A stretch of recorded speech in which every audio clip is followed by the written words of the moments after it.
and our dear friend Max Blumenthal is here with us. Welcome back, Max. Good to see you, Nima.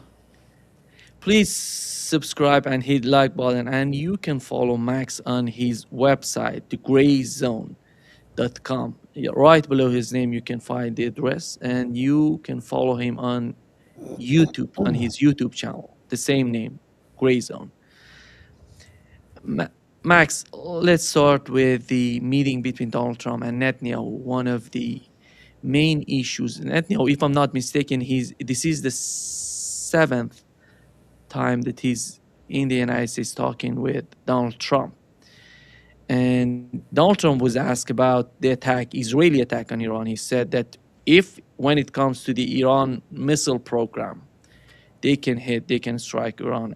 When it comes to Iranian nuclear program, they go fast. And is he giving some sort of permission to Israel to attack Iran again? He may not know that he is, but he's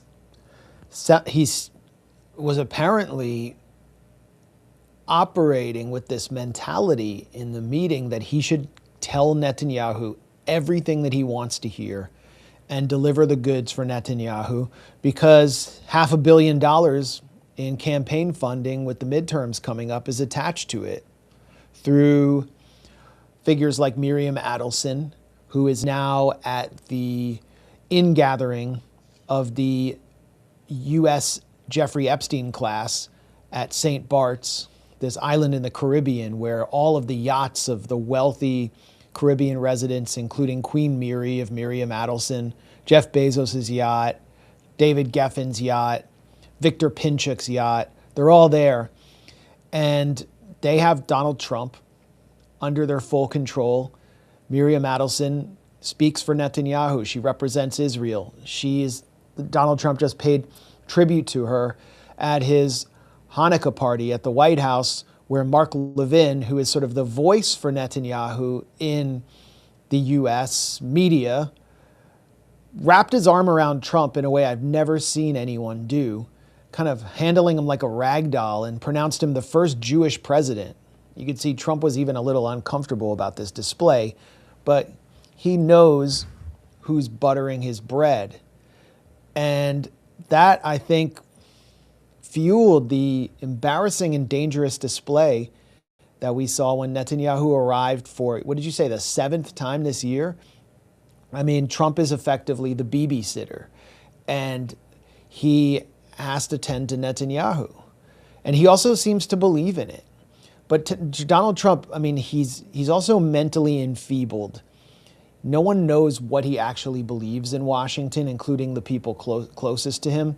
And he's prone to making these reckless statements, whether it's about, what we can talk about later, the CIA supposedly attacking some random dock inside Venezuela, maybe in the city of Maracaibo, or that Iran should not be allowed to have any ballistic missiles, meaning a demand from the US president for Iran to give up its entire deterrence capacity and to basically surrender before the world and before Israel, something Iran would never do. He didn't even say, oh no, they can't have ballistic missiles that have a range of over 1,600 kilometers or something like that.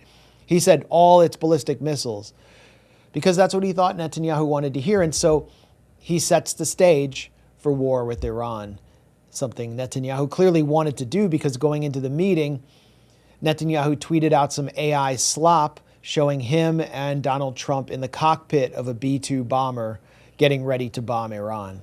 That's Netanyahu's Hanukkah wish list. And Donald Trump verbally delivered, but I think, you have the Joint Chiefs of the Pentagon, the military leadership, people inside the administration who don't necessarily want to thrust back into a war in which they lost 1/3 of their stockpile of THAAD missiles, THAAD anti-aircraft missiles, just to defend Israel for 12 days, at a time when the U.S. is beefing up its arms shipments to Taiwan, a imperial carve-out that needs THAAD missiles as much as anyone.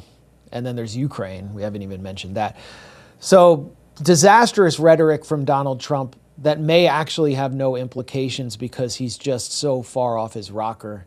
And I would accept the medical analysis of him suffering from some stage of dementia at this point, given his performance just over the past week.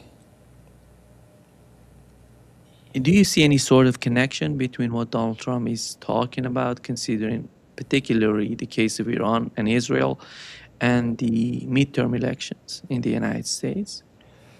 There was concern and worry among Netanyahu's cutouts inside the United States, in the Israel lobby, and personally within Netanyahu's camp about Donald Trump's reliability after his meeting with Mohammed bin Salman, the Saudi crown prince, where he made a number of commitments, including delivery of F-35s to Saudi Arabia, and the sheer bribery of Donald Trump by the Saudi royals through their sovereign wealth fund, through this crypto exchange that Trump's sons have set up called World Liberty Financial, which is basically a forum for legal bribery.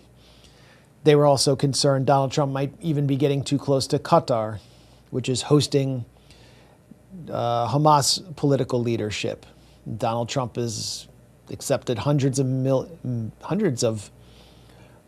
millions of dollars, if not billions, worth of bribes, de facto bribes from them as well. So Netanyahu entered this meeting determined for a display of fealty from Trump, that Trump would essentially recognize him as his real boss. And that happened. And I think that was because of the upcoming midterms and Donald Trump's need to fund these midterms and to fund what are, I don't even know if they're MAGA anymore or what MAGA means, but Trump-aligned candidates. And so much of that funding is coming from Likudnik Likudnik billionaires tied to Benjamin Netanyahu. So that really is what Trump's rhetoric was about. But Iran demonstrated that it can deter Israel and do significant damage during the last 12-day war. And the U.S. not only suffered because of the amount of armaments and military assets it had to deploy in defense of Israel, but Trump suffered as well within his own base and even among some of his closest allies, including the late Charlie Kirk, who was inside the White House, basically begging Trump not to get involved. So I think it's going to be more difficult to get involved in another conflict.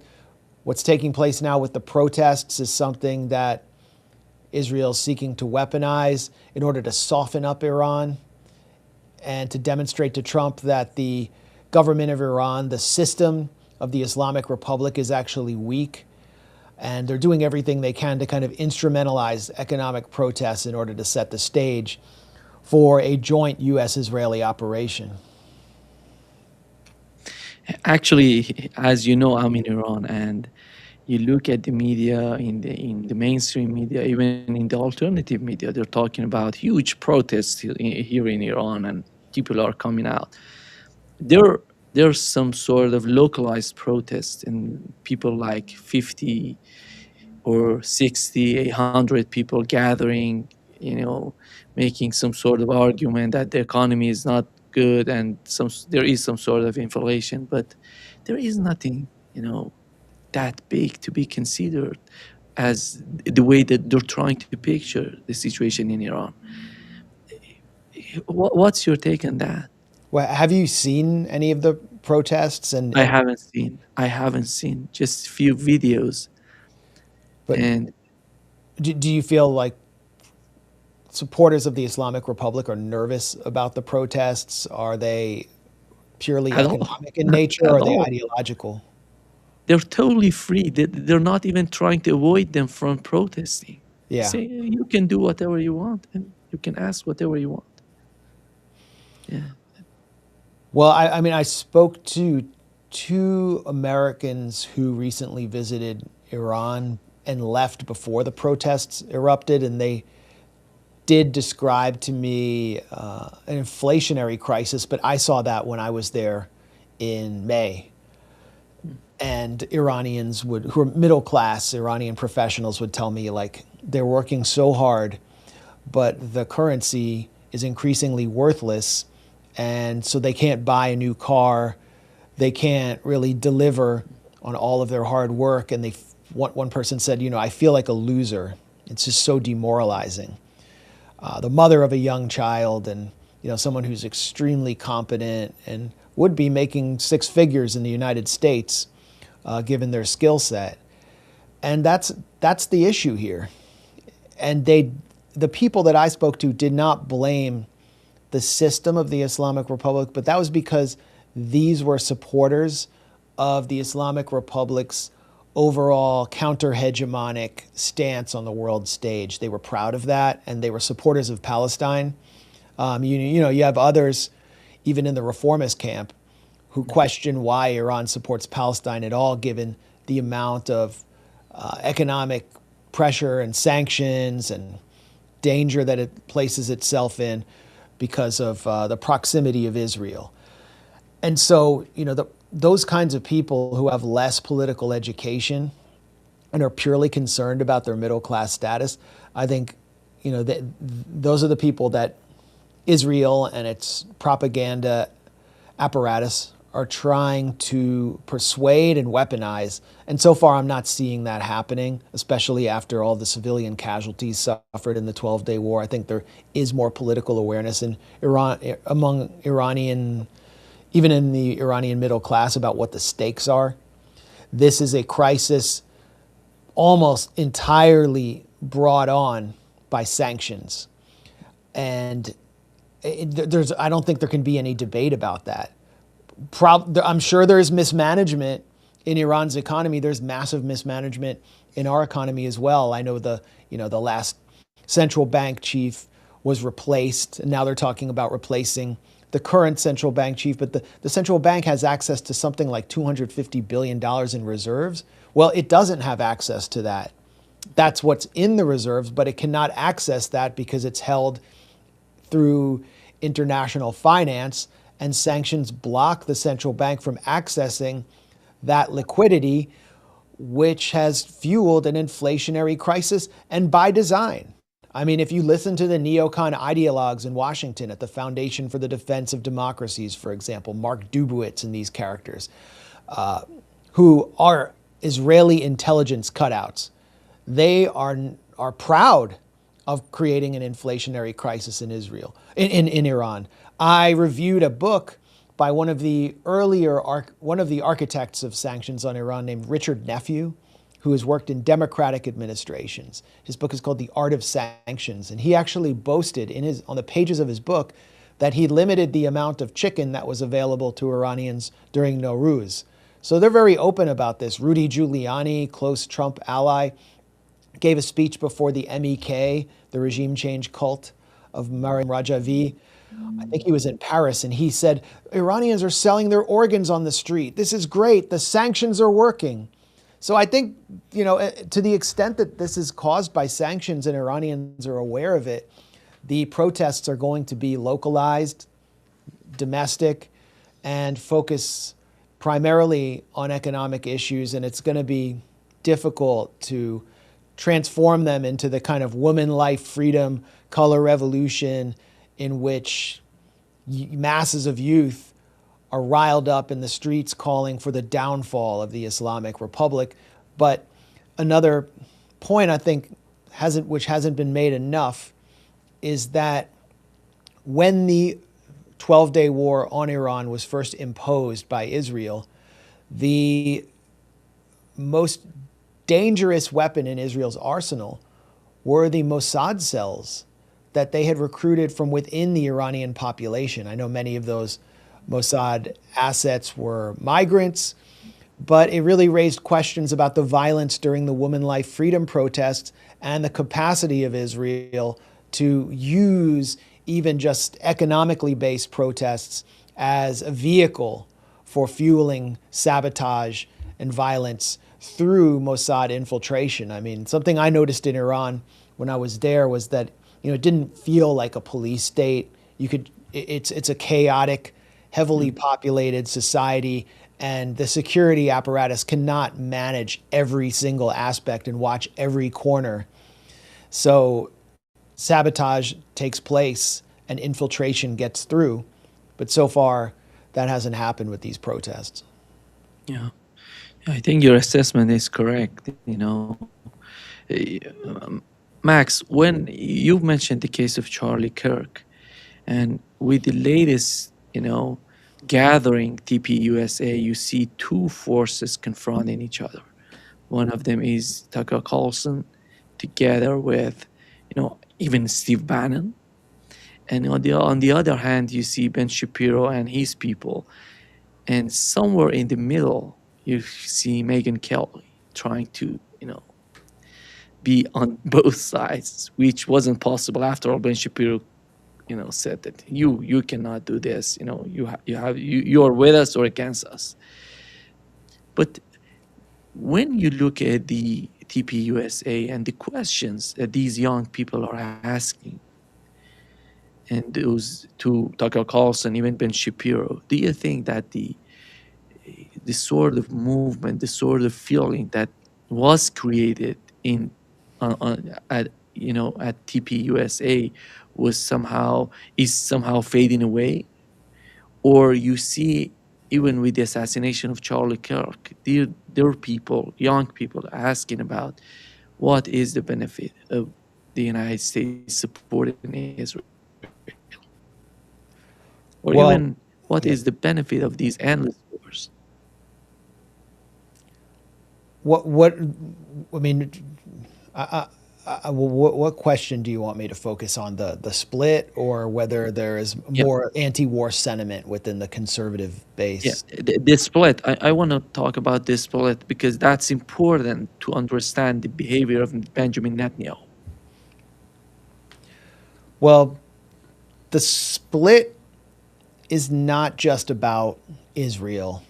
Israel is one of the major issues that is splitting conservatives, and it's a generational split.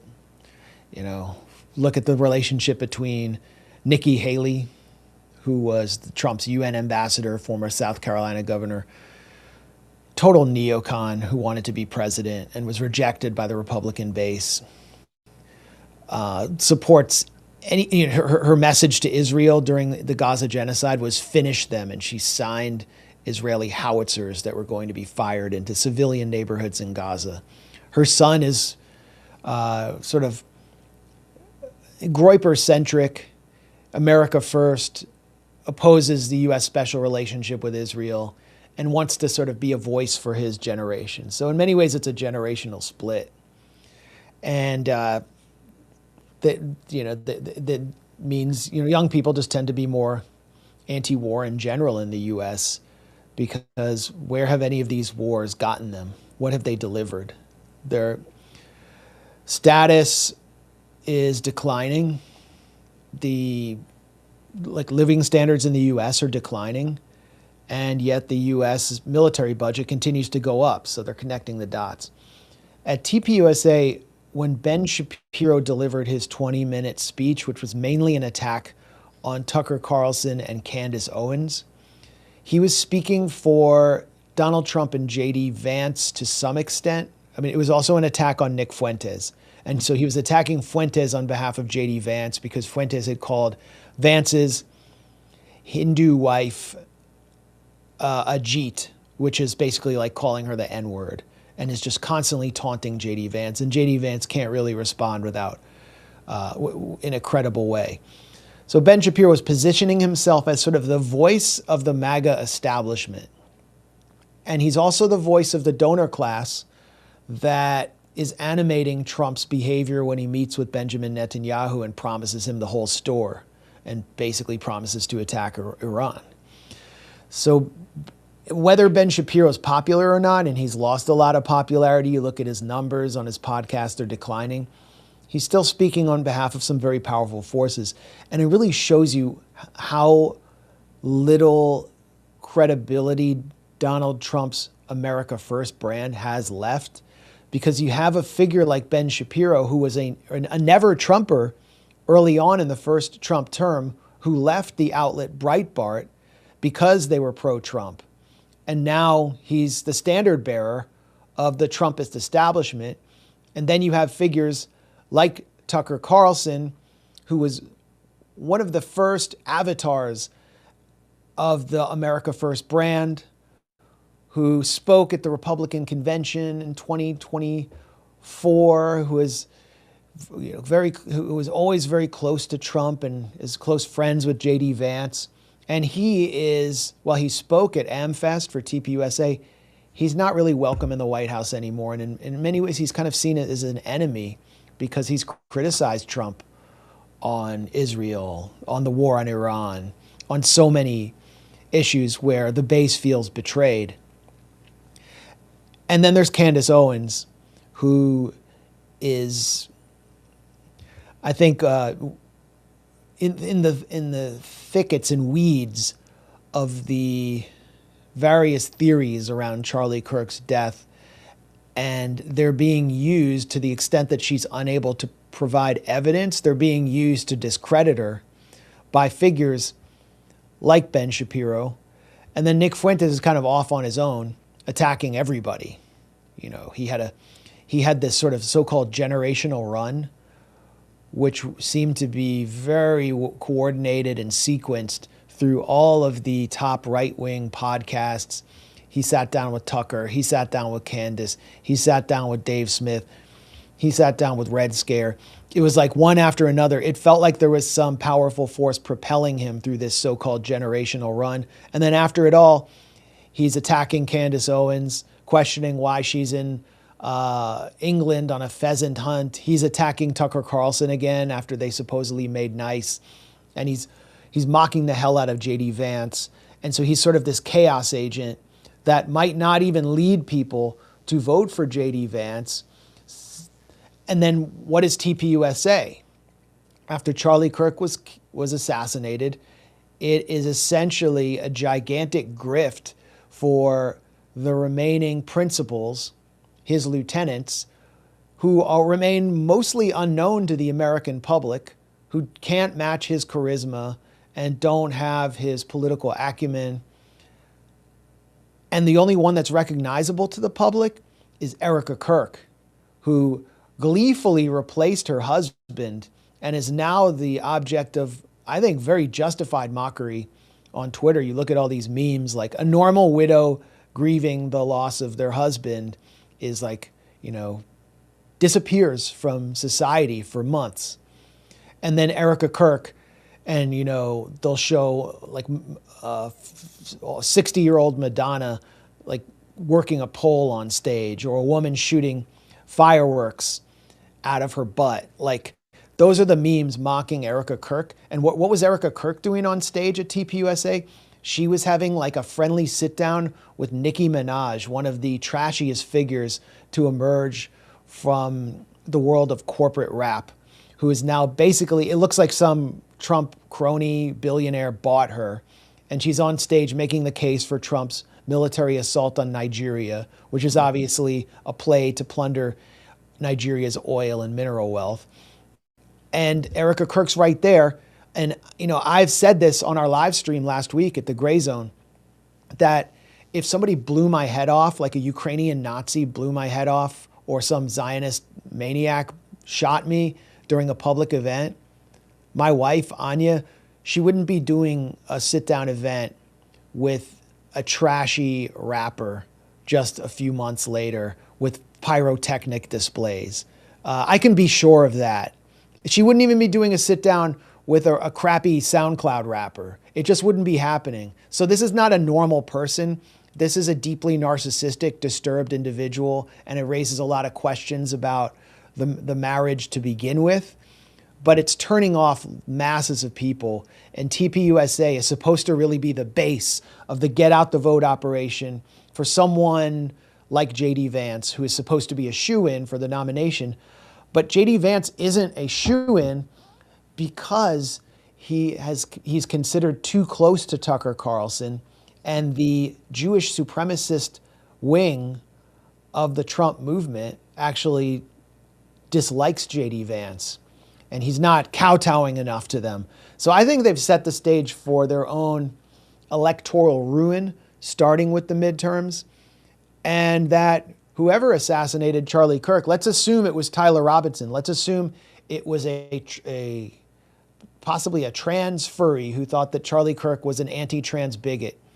They actually removed one of the most effective figures from the right, and the right is now in total disarray.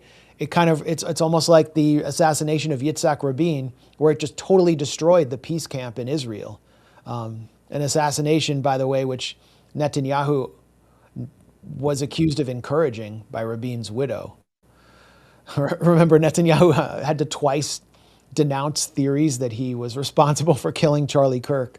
So he always has some kind of adjacency to historic assassinations. But this was a powerful blow to the right, and it exposed all the underlying divisions.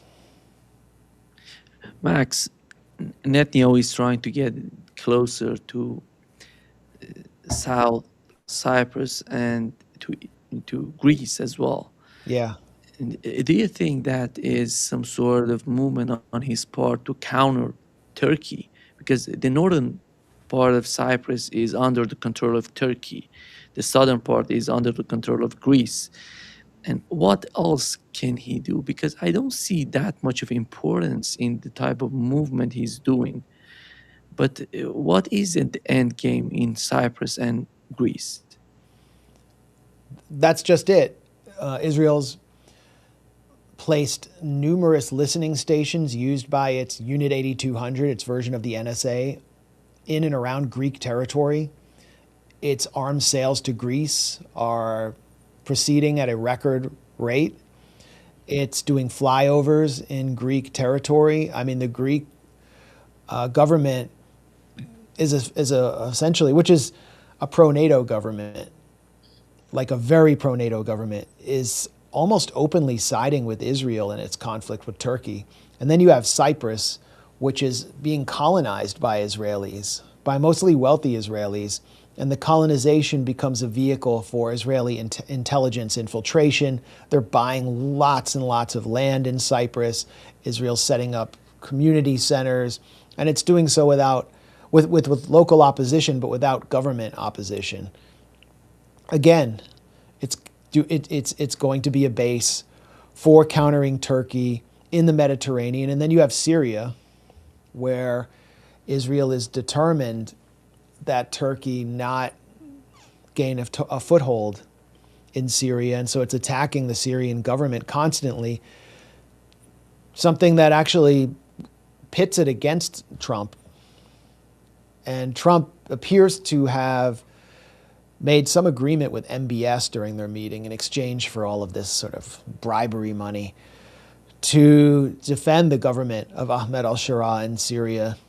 And what Saudi Arabia wants is a major foothold in Syria, investments in infrastructure, investments in oil infrastructure, and Trump is singing their tune, and Israel's pushing back. So Israel's trying to establish a miniature imperium that extends from the Mediterranean all the way to the Bab el-Mandeb and Red Sea, where it has recognized Somaliland and becomes, I think, the first country to formally recognize Somaliland, whereas over 30 countries have recognized a Palestinian state. So they're seeking access to physical, access to countries stretching across the entire region. And they're going to use that access for military basing, for listening centers, for overflight, and to become a regional hegemon, which can then push back potentially on the U.S. at that point if the U.S. seeks to get its attack dog back on a leash. Netanyahu has announced his plan for a $100 billion domestic military production program to produce platforms. The United States in the past has forbidden Israel from producing its own domestic attack jet because it wants to profit from the sale of F-15s and F-18s and the F-35 now. That's money that goes back into the executives of Lockheed Martin and other producers of these high-tech platforms. But now Netanyahu's basically flouting the U.S. and saying, you're going to continue to give us aid, and we're going to develop our domestic program. The United Arab Emirates, Saudi Arabia, they have trillions of dollars to play with, but the United States would never allow them to do this and simultaneously protect their oil wells. So Israel is just gone. It's so clear that Israel is not acting on behalf of the U.S. and is willing to contravene U.S. interests in its bid to establish itself as a regional hegemon. And, some might argue global hegemon. Yeah. Donald Trump came to power in January 2025 with two major conflicts and one potential conflict in Ukraine, in the Middle East, the case of Israel and Gaza, and the potential conflict with Taiwan. And today, at the end of 2025, we have a new conflict in Latin America against Venezuela. And he's looking at the numbers. He's not reducing the conflicts, he's increasing the number of conflicts. And how important is Venezuela today for Donald Trump? Yeah, he's increasing the number of conflicts and increasing the pace of U.S. attacks on countries that were already under attack by the U.S. Somalia, for example. Record numbers of U.S. airstrikes on Somalia, as Trump calls for the removal of all Somali people from the United States, including U.S. citizens. Venezuela is this intricate, multi-layered conflict in which Trump was drawn in first through his obsession with the mass removal of Venezuelans who mostly entered the United States legally through the TPS program.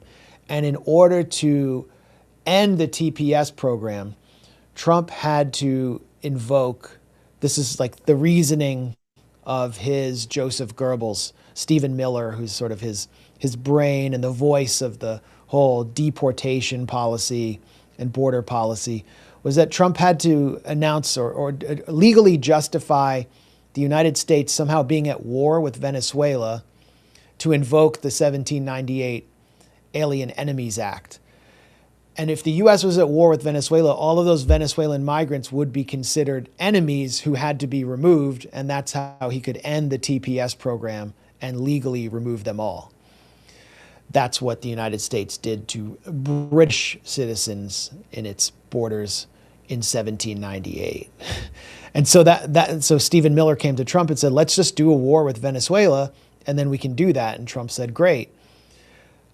Marco Rubio, Trump's Secretary of State, National Security Council Director, wants to attack Venezuela for ideological reasons. It will destroy the economic engine of the Latin American left and deprive Cuba of energy. Then in Marco Rubio's mind, Cuba will start to collapse because the population just simply won't be able to have an electricity grid anymore. There'll be no more oil, leaving out the fact that Mexico is exporting a lot of oil to Cuba. That's the thinking. And this whole operation, which Pete Hegseth was eager to join after the Signalgate fiasco to demonstrate success and loyalty to the mission, was called Operation Southern Spear.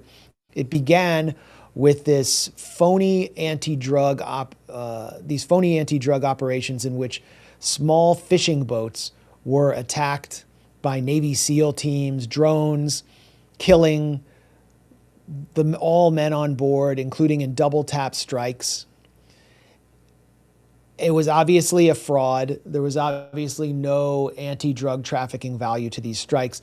But the point according to White House Chief of Staff Susie Wiles in a very revealing interview with Vanity Fair, was to keep hitting these boats until Maduro cries uncle.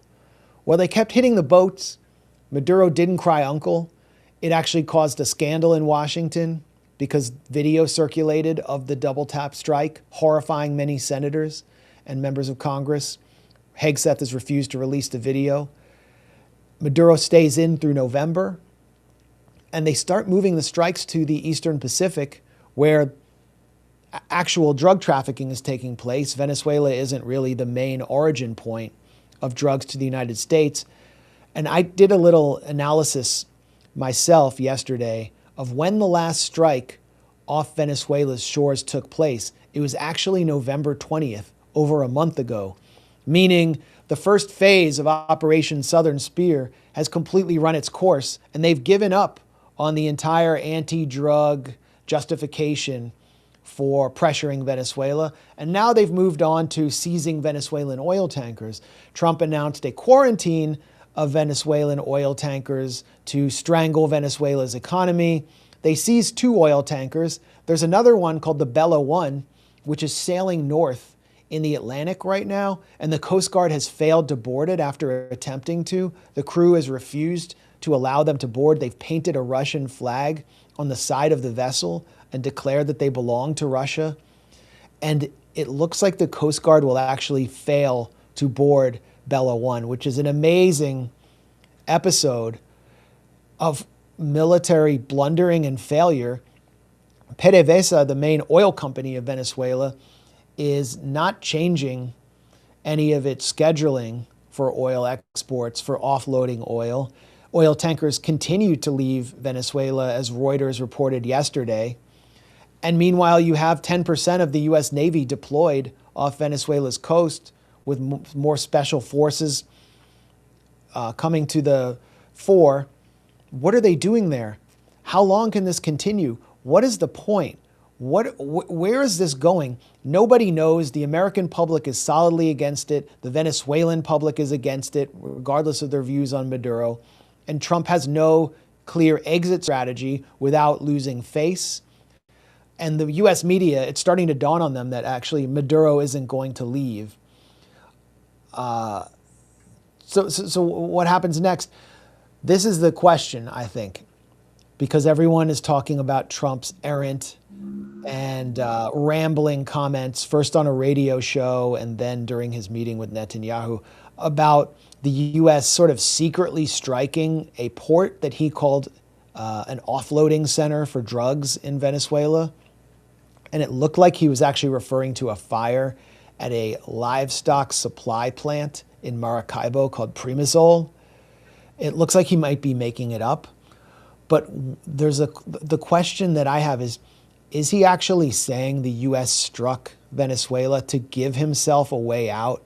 The same way that he provided himself and Israel with a way out of the 12-day war with Iran by launching Operation Midnight Hammer, where the B-2 bomber basically attacked Fordo, failed to destroy the uranium stockpiles, but at least gave Trump justification to say, all right, that's enough, everybody stop fighting.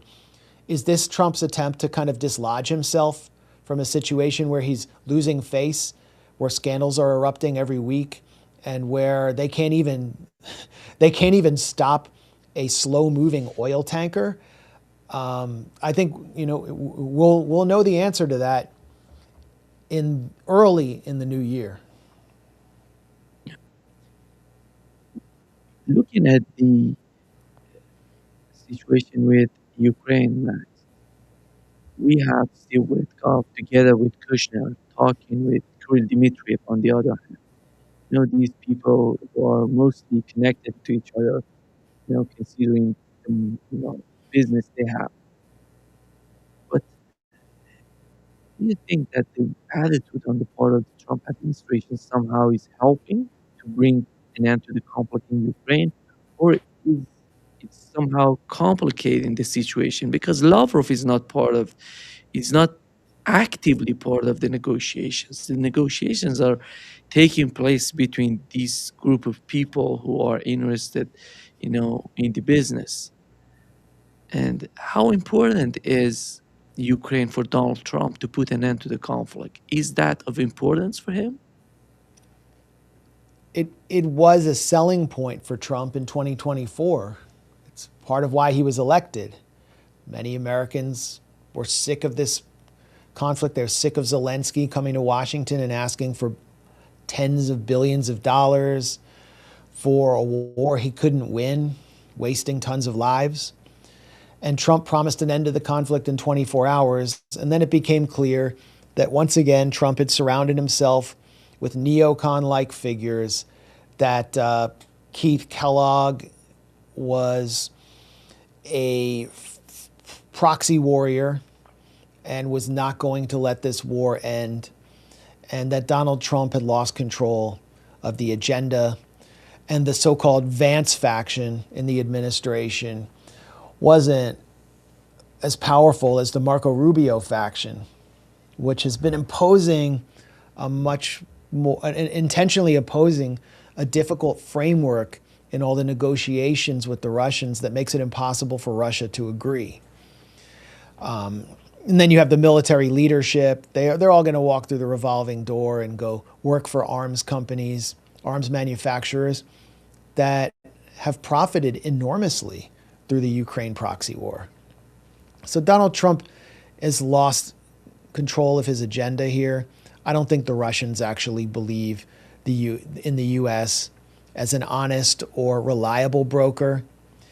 And they, as you said, Lavrov isn't involved in these meetings personally. It's Dmitriev and figures who are functioning more on the economic side. That's why they're meeting in Miami. And for Russia, you know, if Russia can relieve some sanctions, get some sanctions relief moving forward, that's a win for them. But I think, as with Syria and other recent conflicts, the Ukraine proxy war is going to be decided on the battlefield, and it will be just sheer military brawn that will decide how this ends and when it ends. You know, a breakthrough through Pokrovsk and the fortress cities that Ukraine has erected, leading Russian troops into the flatter areas, moving towards the Kiev Oblast again. That could probably spell the end of the Ukrainian military, and it will show us that Ukraine should have negotiated in Istanbul in 2022 and kept most of the territory that it had. That's the direction it's going, and the tragedy is tens of thousands of men will lose their lives when this should have been ended years ago. Before wrapping up, Max, I think the case of China is so important. And Donald Trump, every time he's talking about the war in Ukraine, says this is Biden's war. But the war actually in Ukraine has started in 2014. The Obama administration was there. Then we had the Trump administration 1.0, Biden administration, and then again Donald Trump. And all of these administrations were somehow involved in this sort of escalation in Ukraine until the war broke out, and you see the catastrophe in Ukraine. Hey, do you see something similar happening with the case of Taiwan? Well, I mean, what are we comparing Taiwan to? Because they're sending weapons. I know, you remember Donald Trump in his first administration, he was sending a lot of weapons to Ukraine, putting a lot of sanctions on Russia, despite having the Russia gate in the United States. And it seems to me that they're trying to send more weapons to Taiwan. I don't know what Taiwan can do against China, this gigantic country, because that could be a suicide on the part of Taiwanese. Well, part of this has to do with lobbying. The Taiwan lobby is actually fairly powerful in Washington. They're building links within the Israel lobby, and they get funding from Lockheed and a lot of the big defense companies, to the extent we can even call them defense companies, just because, arms sales are so important. But these are record arms sales, and it's a straight up provocation to China. And it's not just Taiwan, it's the Philippines and Japan inking a joint defense treaty, Japan placing missile systems on the small islands that are facing China, Japan electing more and more militaristic leadership and effectively eradicating Article 9 of its constitution, which was so pacifist in nature. It's not just Taiwan, it's the encirclement of China continues, but China has a different history and different philosophy, geopolitical philosophy, than Russia. Russia had the whole history of the 90s where the US carried out what could be called a neoliberal Holocaust, in which 3 to 5 million Russians died, excess deaths. The country was looted, its state assets were sent abroad, it descended into chaos. The country was nearly balkanized through this attempt to make Chechnya an independent country, which would have led to, Dagestan and other areas possibly seceding or declaring independence. I mean, it was a catastrophe. And so Russia's the whole pain that Russia experienced of the 90s really fed the understanding of what was taking place in Ukraine starting in 2014. But before that, with all the color revolutions that followed the NATO assault on Yugoslavia through Georgia and the first color revolution in Ukraine, the Orange Revolution, Russia understood that differently. It was facing a much more existential threat in 2014 and in 2022 than I think China faces today from the US allied countries in the Pacific Rim or Taiwan. I think China is much stronger and more confident than Russia has been. But at the same time, the US can only push so far. I think China is superseding the US economically, and a war is the only way that the US could potentially reverse that trend. So why should China play into American hands? Yeah. Thank you so much, Max, for being with us today. Great pleasure as always, and Happy New Year to you and your Thanks a lot, family. Nima. Happy New Year. Happy New Year. Bye-bye.